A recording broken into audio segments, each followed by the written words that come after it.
Welcome to the Rick Helps Real Estate Show. We have special guests today. These are some of my favorite people I like to watch on YouTube all the time. Starting here with Kayla at ZOODEALIO. Welcome. Hi, Rick. Well, thank you so much for having us. We're really excited to be with you, and this should be a fun new series. I'm Kayla. I am a realtor at heart. I've been selling real estate for many, many moons. And now I'm one of the co-founders of ZOODEALIO. We are a cash offer technology that helps real estate agents bridge the gap between cash offers and listing their homes on the open market. So we do a lot of fun stuff here. I'm also joined today with two of our co-founders, Jason and Elliot. Hey everyone, how are you? Awesome. You guys have got the best set. It's a fun little set, right? Well, we like it. It's fun. Yeah. We try. Set up. So you help realtors with cash offers. Give me a little detail about that. So I call you up and I go, I got 123 Main Street down in Mesa. Can we talk about a cash offer for this home? Yeah, absolutely. That's the general idea. And my co-founder here, Elliot, loves to talk about it. So I'll let him give a little bit more insight on that. Yeah, awesome. So yeah, happy to take that. So essentially, the way it works is an agent can come in and submit for that cash offer request inside of their website. So as Kayla was saying, it's a technology, right? So it's an entire platform that is actually white labeled to that agent, right? So now they have their cash offer suites to where not only can they handle it in a one-off, converting that client, but it also allows them to lead generate for new business as well. So getting back to how it works is they will submit in the address inside of the system, and then it will actually the system will qualify that property for multiple different cash offers options that are available for that home. It will show them in a side-by-side comparison of what the different cash offers are, ultimately how they work. And really at its core, one of the most amazing things it does is it helps start a conversation, a true, genuine home selling conversation for that real estate agent. It kind of gives them that good, unique identifier. Yeah, I like to say, like, when agents talk about Open Door and OfferPad, they have these cash offers and they have this system, right? You go to Open Door or go to OfferPad and you get cash offers. You get some options there. What an agent gets with ZOODEALIO is they get their own system branded to themselves. So it's like having, hey, I'm Open Door. This is all the options we give you, and I can also list your property as well. So the actual platform allows them to have like a technology just like these other billion-dollar companies that are going out directly to the consumer and getting, say, hey, we'll give you a cash offer. We'll buy your house right now. We'll buy your, we'll do this for you. We'll do that for you. We'll upgrade your house. That sort of stuff. But it gives the agent the actual technology in their hands where they can use it as well and feel like that billion-dollar company for themselves. So I can go on with that home seller and say, look, here's the offers that I got for your home. I got this one, this one, and this one.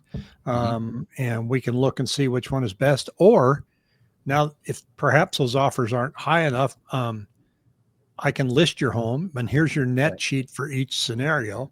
And then go from there. Yeah, and the system actually shows the net sheets as well. It shows your client can actually upload photos directly into the platform too. They can add notes in there about their property. So really kind of like selling their property to these different cash offers and solutions on the platform. And then it's all branded to you as an agent. So it's a great little technology, and a lot of agents around the country are just crushing it with it. So it's fun. It's been fun. Fun it has been. Yeah, it's certainly different than Open Door. You get one offer, right? Yeah, exactly. Yeah. And the idea behind that is that if you're going to consider a cash offer on your home, you should look at the different solutions that are available. One might be better than another. And so really giving the power to the agent to provide that suite of offers, I think helps them and helps the seller decide what's important to them. I think a lot of sellers are prioritizing certainty, especially in these uncertain times. And I'm kind of a data nerd. I love to look at what home sellers Google. And when they Google sell my house, they're Googling alongside it, sell my house fast, sell my house for cash. And so us as realtors really need to give them those options. And I believe in a really transparent way. So yeah, as Jason said, it's been really fun. I wouldn't call it little though. It's getting big. I mean, Yeah, it's actually turned quite Yeah. robust. That's when Jason There's a said ton little. to what we do now.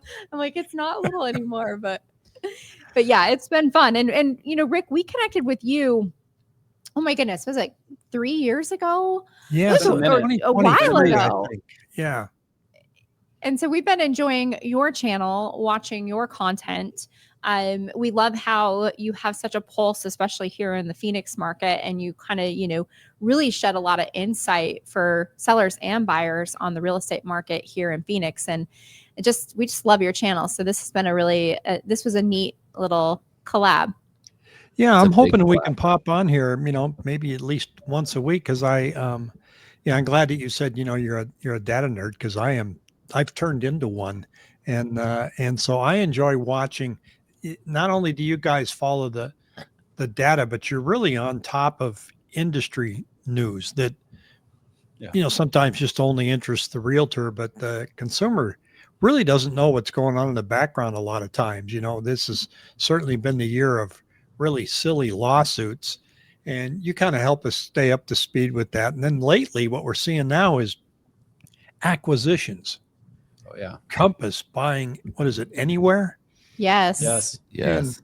Growing to 300,000 plus agents. And I'm thinking, okay, if I'm listing my house, how much does that really matter to me? That they have. And why it's important to them though too, right?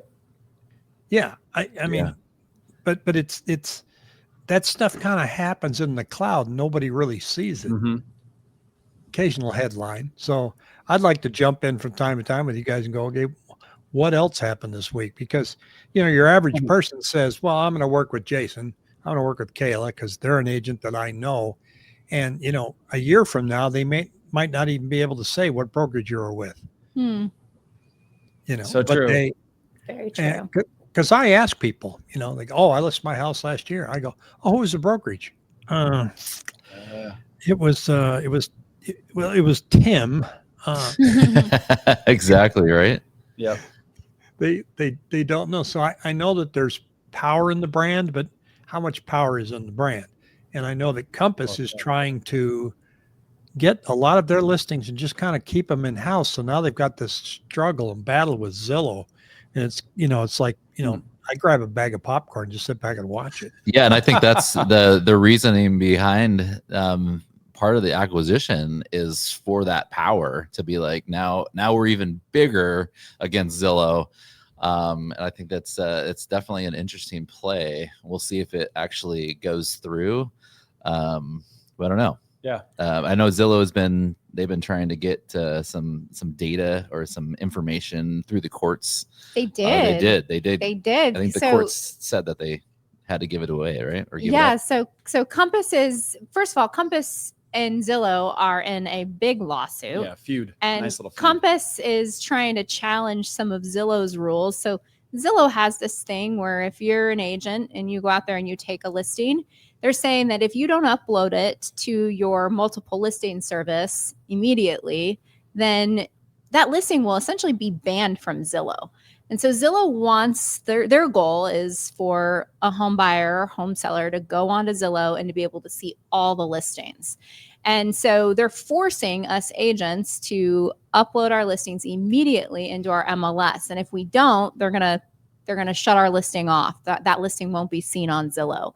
And Compass, the struggle is Compass has this big, what they call an exclusive network. And this network of listings that agents don't put on the MLS, that they market internally and they market to their own buyers. And so there's this battle going on with these industry giants, and it's really over control of what is shown online and who can do what. And then in the midst of it, Compass goes out and they say, okay, we're going to acquire Anywhere, which is just this big conglomeration of brands. It's Century 21, it's Coldwell Banker, it's Sotheby's. And they're saying, we're going to go buy this Anywhere brand, because there's, I think you mentioned 300,000 realtors that are a part of these brands, and we're going to acquire it. And so now Compass would be the largest brand. They'd have all of the eyeballs, and they could have this exclusive network, and it could be even more powerful. And then the judge says, all right, Compass, you got to turn over the deal documents for the acquisition of Anywhere to Zillow. And so there's just so much going on. And I think, as you mentioned, That's though, unique. The ultimate, buyer, seller, homeowner, they're looking at all this and they don't know what it means. Most realtors don't even know what it means. Yeah, they don't care. They don't care. But the reality is, though, is that real estate is one of the largest asset classes. Who controls the industry are these big players. And so what they're doing today can really shape the future. And I think one of the most interesting things that I see right now is the integration of AI into real estate. And what Zillow has recently done is an integration with ChatGPT. So now native from within ChatGPT, you can type in Zillow, show me 3-bedroom, 2-bathroom houses near me, and natively inside ChatGPT, Zillow will pop up. Well, now you got all of the other industry MLSs and saying like, wait, this could be a violation of MLS rules, but who's going to win this battle? And you look at a giant like Zillow, and it's hard not to envision them winning it.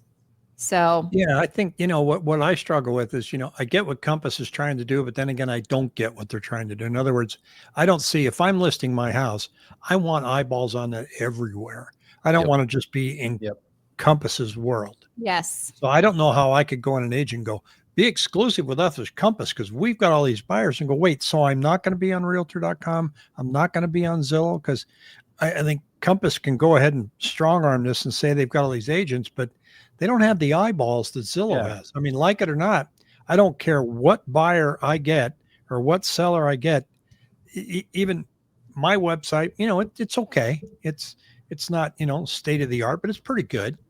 They always go to Zillow. I always get, Rick, I found this morning. And they send you a link to Zillow, right? And then I go in the MLS and I look up, but remember how bad Zillow used to be? I used to call it the house of great disappointment. And because somebody goes, I love this house. And I go, yeah, it was listed, sold 6 months ago. Yep. It's still better now. It still happens. There's a lot of data that's not right. It is better. Way better. Yeah. Well, and Zillow gets 300 million visitors every single month. So I mean, they're by a landslide the most viewed website, right? The next closest are like 100 million, and like you said, those are the Realtor.coms, and Redfin, right? So yeah, it's not Compass. I mean, how's Compass? Compass is not even, to the best of my knowledge, is not even anywhere near that type of traffic. But I think with the acquisition of Anywhere with Compass, they could fight. Now they can say, well, okay, we'll forget it. We're not going to put our properties on Zillow, and then that would hurt Zillow. That would cause a ripple. That would definitely hurt Zillow. And would that hurt them enough to where Zillow is going to fold a little bit and be able to and allow a little bit more time for them to, market their houses directly within their network at first? Because Compass does sell a lot of properties through their network. I mean, wasn't there a they do. Yeah, it was a lot. They certainly do. It wasn't small. But like Rick mentioned, though, if you're listing your home, exactly, you want it on all the sites. You want all of that exposure. And so it is a hard sell for, especially if I were a Compass agent and I was pushing my exclusives, it would be a hard sell. Not to see your house on Zillow. Right. Yeah. Absolutely. Because whenever I list the house, that day they're checking to see if it's on Zillow. Yes. Yeah. Oh, hey, Rick, I just checked. Well, it's only been 30 minutes. So, let it cook. Let it refresh. It's true. Yeah. And Zillow has some, it's a great interface. When I look at properties in other markets, I use Zillow. Yeah. Oh, absolutely. But but would something like that, though, siphon some of that attention away from Zillow and onto Compass? And it could. That's what they're trying to do. But I think it's a gamble, and it's a long-term play. If their goal is to siphon, offer more listings than Zillow, or their goal is for Zillow not to have as many listings on them, boy, it's going to be a while before Zillow goes, oh, I cry uncle. Because, for all intents and purposes, they've already won. They got the most Absolutely. eyeball. They won a long time ago. People are complaining, oh, you agents, you supported Zillow. Yeah. You know what? They came up with a system where I could sit in Seattle and see a house in Southern California. Yep. They were the first ones to do that, and they won. And when they give you a Zestimate, they tell you what your house is worth. It's not anywhere near accurate. No. But that's also the thing that happens when you go on a listing appointment is, I always look to see what it's worth on Zillow because I know that they're going to say, oh, I'm 725,000. Oh, you went to Zillow. Okay, well, let's take another look. And so they've won that. They've won that war. But again, I think, the consumer is only going to care about one thing, and that is when I list my house, how many people are going to see it, and what are you going to do marketing wise for my home? Yes. Absolutely. The buyer is going to go to Zillow and they're going to look up a bunch of homes, and I'm going to go, wait, did you see this one on Compass? No, I didn't see. Oh, okay. Well, geez, now I got to search 2 places. Mm-hmm. I tried Chat GPT last week. I typed in order to get it to integrate to Zillow, you have to start and say, Zillow, find me a 3-bedroom, 2-bath house in Gilbert for under $450,000. And it showed me all the Zillow listings. You click on it, it takes you to, the Zillow listing. But the advantage with Chat GPT is once you start that conversation, you can add to it, and it just keeps it going. You know what? I'm looking for a storage shed. Is there anyone that's saying? And it just remembers all this stuff. I want to be in a cul-de-sac, and so, or you can modify it. Never mind the cul-de-sac. Let's go back to. So that's better than going in on Zillow's site and hitting all those filters that many people don't know how to use. Yeah. So I think it's I see an advantage there. It absolutely is. I think that like when you get into the memory of ChatGPT, that right, isn't that actually one of the most important or cool things about it, especially when you get into like the other, the other language models that are out there. Like you start comparing it to like a Gemini and whatever else. But yeah, it's pretty cool. I did want to bring up one point because I think Jay's point is valid, that and what you were talking about there too, Rick, about having to search 2 places. Because when you just look at it like in the numbers of totality, let's say that if this deal comes together with Anywhere and Compass, you're talking about almost 25% of the agents, right? Of all available agents. So you're right. They could make a stance in that to where if there's that disruption and now there is a unique thing, if it's 25% of available inventory in a different place, it could absolutely. How long? And then if Compass has, if they have a good interface, which I haven't really gone on Compass because I don't search. Their site, their tech's always been pretty good. If it's decent, how long would it take for consumers to really go like, okay, I have to go to 2 places now. Yep. Now I have to go to Zillow and Compass. I think that's the play that they're trying to make. I don't know if it'll work or not. Yeah, they're gonna be upset before you start seeing acceptance. Yeah, you're talking about the consumers will be upset. Yeah. I got to do what? Yeah. But then if you find, oh, wait a minute, I didn't know that this house was over on this other website. Okay, I feel kind of special now. But if they do it long enough, will Zillow fold and give them something? Yeah. And allow them to keep it on, because I think, what is it, 48 hours or 24 hours that you have to have it on the MLS? Yes. Yeah. And Compass doesn't like that. So will they give them like 96 hours or 102 hours or whatever? Yeah, like somehow increase you can have your pocket listing for a week. Yeah. But it's going to get interesting. It is getting interesting. And I think too, even with, I don't know if you follow the lawsuit out of Portland, Oregon against Zillow from a home buyer, basically saying that they were defrauded because they didn't realize that the agent that Zillow connected them with wasn't the listing agent, and there was a referral fee paid, and you shouldn't do that. And I did a video on that. I'm glad you brought that up. Oh, did you? I said, okay, so they're suing him because they were steered toward an agent that they didn't know. Well, it's a big blue button that says contact agent. Okay. Yep. Yeah. But then just slightly down and underneath the listing, right there in front of you, right there, has the listing agent and the brokerage right there. You can call them. It's right there. So they weren't steering you towards there. You're the one clicking the freaking mouse. So they clicked on it, and then buried into the disclosures. And who reads disclosures? You know, they're saying Right. Zillow sometimes works on referral fees that an agent can pay up to sometimes 40%. They lay it out, right? So I think a lawyer's going to look at this and go, look, it's right here. Yeah, you don't And have to look, pay. referral fees are in our business everywhere. And what I said was, when you go in and buy a car, that car salesman that sold you that car, do you know how much their commission was? You don't. No. No. And when they Never. get paid that commission, do you know who they had to share it with? You don't. Nope. Should you care? No. You know, so why is a realtor any different? There was a fee that was charged. Realtors sometimes get 100% minus a transaction fee. Sometimes they pay a referral company. They're not paying title for anything. They're not doing any of that. You know, that's a RESPA violation, but it's just like, why do you care? You didn't get screwed because you clicked contact an agent. Now that agent's going to call you right away. You know, hey, Mr. and Mrs. Portland, Oregon. I just got notified by Zillow that you were interested in this house. How can I help you? Well, is it your listing? No. Oh, well, I want to get a hold of the listing agent. Okay, let me help you with that. You know, it's not like you're not forced to use them. Plus, Right. you can use your own agent that you've already been working with.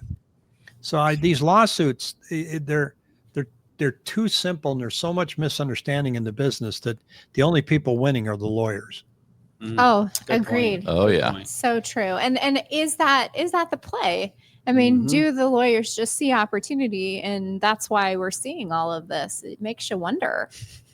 Well, look what happened at the last big lawsuit, the Barrett lawsuit, and the lawyer that won that launched his own website. Yes. Which was the dumbest website I've ever seen. I mean, you say, I wasn't sure if this lawyer knew anything about real estate. And then you look at the website and you go, no, I'm 100% sure he didn't know anything about real estate. Yep. So true. I think that from the like these, they look at our industry and they oversimplify everything that we do as realtors. And it's so disheartening, I think, being in the tech field. Right? Yeah, creating technology, knowing though that when it comes to buying, when it comes to selling, it's all of the emotional things that are so challenging for buyers and sellers. And having a good representative on your side is going to help you navigate all of that. And then also too, Jay, you're talking about like how quickly will the consumer shift if Compass did acquire anywhere and they did go exclusives. The reality is we transact real estate so infrequently. Like most people buy and sell once every 7 years. It's not like we're doing this all the time. Now for fun, we like to look at house porn for fun, but most people aren't buying and selling frequently. So I don't know. It's a really interesting time, Rick. And I always get mad at the industry because I feel like we don't innovate much. And I think that as individuals, we're so disenfranchised from everyone else that we don't really have. I mean, NAR is kind of a joke if you ask me, but. So what if Compass decides to, when they take on Anywhere, and maybe they decide to offer agents in other brokerages to also put their listings on Compass instead of the MLSs, so it doesn't go into Zillow, and there's some sort of fight like that. I feel like there might be something brewing to where they're big enough to where they can try to move sentiment, because what are we doing now? We're putting our properties on MLSs. It goes directly to Zillow. Zillow's they're putting out a bunch of advertisements, or people go to Zillow, 300 million, you say. Yep. Is there enough power? I'm just saying, with Compass and Anywhere, to start moving some of the sentiment to go like, we're going to start putting our inventory here. And if agents and consumers start to realize like, hey, I don't see that many properties available, are they going to be mad first? I mean, I don't know. I think there's, it is confusing, not only for consumers, but some agents. I was in a class a couple months ago and we were talking about, can I do a video on somebody's house, without the agent's permission, right? And because there's this thing where agents are calling these, $2 million homes and trying to make an appointment. They get in there. It turns out they just got in there so they could video it. See if you And can yeah. so this, this agent sitting behind me, and she pulls out her phone and she goes, look, here's my listing, and it's on Keller Williams' website. And I'm like, yeah. I mean, because when you submit a listing, you click a box that says list hub. In other words, push it out to everybody. Now, is there going to be a new button that says or Compass?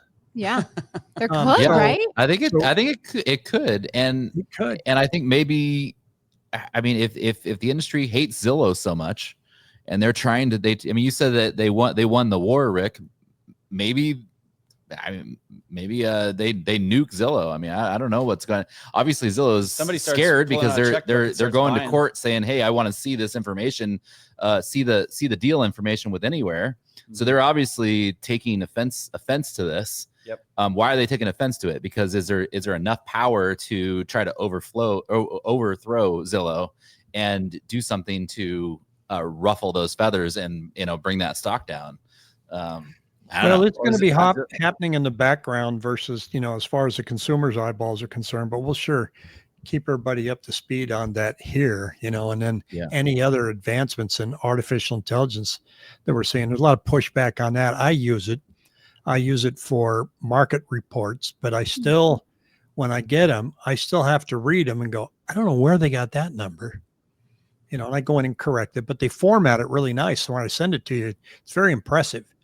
I couldn't type that, but I like using artificial intelligence to go, build me a comprehensive, detailed market report for the following zip code to include the following information. Boom, boom, boom, boom, boom.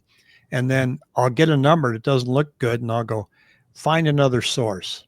And so, I mean, I had one last week that said, that there's bidding wars and there's average 50 days on market. I go, in what state is that? And so it's not there yet, but it's getting really close. And I think this Zillow AI integration is only rattling the industry a little bit because AI exponentially is growing faster than Google did.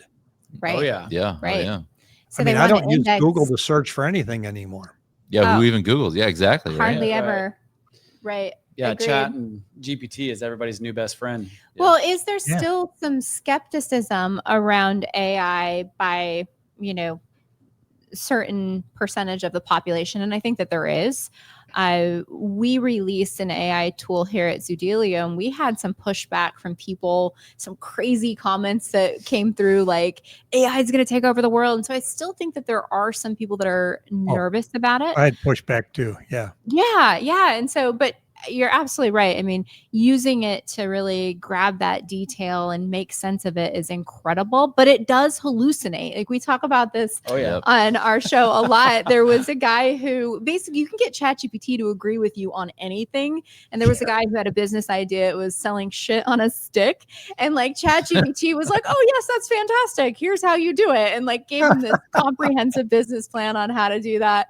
And it cracks us up because it can be just dead wrong. I have noticed that some of the other LLMs like Cloud from Anthropic tends to be a little bit better. Like it won't just agree with you. But what they've learned is that if the GPTs are agreeable and if they kind of confirm what you're thinking and what what you believe, you're more likely to go back and use it.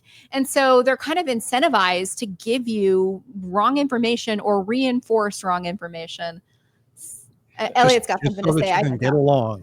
Well, I just think it's actually quite unique. If you start, not everybody has done this, right? Like I said, where you're almost on a first name basis, as I was joking around a moment ago with like whether you call it chat or a GPT, right? But some of the other people, like you said, they're still using Google, right? And they're using AI without even realizing it because of now you Google something and you're getting an AI return a lot of times, right? Where it's instantaneous. But the part of what I wanted to get to that's so different is actually how individually different each model is, right? Like they're sometimes the answers are different, right? Like you actually start understanding and looking at like the neural network of what's going on and how it's processing the information, and like where you're going to be able to do like deep searches, like in Anthropic and in some of those other places. So I just find it very, very unique. And I think that, you know, something you said, Rick, to me that is just the resistance. I quite frankly, I don't get, but last time I checked, once upon a time, everybody resisted these too. Right, cell phones and whatever else, or text messaging, or text messaging. Yeah, like now, why would you text someone? Why not like just call breathing, them? Right? Yeah. I got to tell you the story. I was in Albany, New York, and I managed out by Rochester with this baking company called Fryhoffers, and we had a regional sales manager. He had the same job I had, and he had the Schenectady, Albany, New York area, and they had just implemented email. Okay. So this was 95, got email. I'm like, thank God, you know, You've got mail. So I go to this meeting, and here comes this guy named Dave, and he's got these vanilla folders, just thick. And he goes, okay, I'm just not understanding the efficiency of these emails. I get in the morning and I have my secretary print all these up, and then I write my responses down and hand them back to her. And we all just went, yeah, wow. Dave, we should probably explain this to you. I couldn't believe it. I was like, okay. But you know, I use ChatGPT. I got these MRI results from the doctor, and you know, I'm not a doctor. I'm reading this stuff like, God. So I copy it and I put it into ChatGPT, and I said, explain this. And it just went, and I go, oh, okay.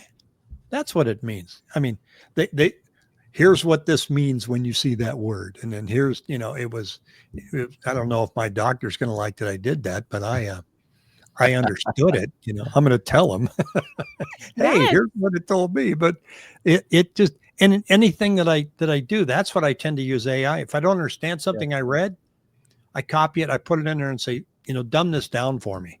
Yep. Right. And I think that's very helpful. I think people in college that are going to rely on it for their homework are going to be very disappointed because of the hallucinations. Yeah, I agreed. What do you even need college it's so for? funny. Jason and I were just chopping this up last night because I saw that the LSAT had like 25% more applications to the LSAT this September, this past September than the September before. And one of the things that they're saying is like, apparently when the job market isn't as good, LSAT applications spike. But then I started thinking about it. I'm like, well, what if it's also because of AI? And so people are like, oh yeah, I'll go to law school. I could do this now that I have like ChatGPT. I got this. Yep. Yeah. You're a lawyer in court, and you're going to go, hold on. Hold on. You cite the get wrong my case. here. Your GPT hallucinated. Yeah. No, it is interesting. Case law that's incorrect. Yeah, because it does. Yep. It can make errors, and well, guys, like this is fun, and I think it's going to get more fun. And we'll check in once a week and see what else is rattling in the real estate market, especially around the Phoenix area. And what growth are we seeing? What pinch points? I mean, I did a show this morning that showed that, you know, there's price points between 300,000 and 600,000 are 15% sales numbers per square foot are 15% below the peak in 2022. Wow. But we only know that because, you know, Cromford separated the data. But, you know, we look at the total market and go, oh, we're only down 1.2%. Well, actually, it depends on what your price point is. And so that was kind of and I'm like, oh, we're going to have foreclosures now. No, I don't think so. But I like reading headlines and then going in and dissecting it. Yeah. You know, it's a foreclosures spike. Okay. Let's look and see how many we had. Spiked compared to what?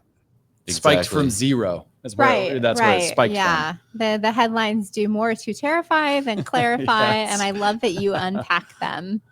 A large percentage of a small number is still a small number. Yep. True. Well, thank you guys for joining me. This is fun. I hope to catch you next week. And in the meantime, have a fabulous day. Awesome. You too, Rick. Thanks, Rick. Bye. See you next week.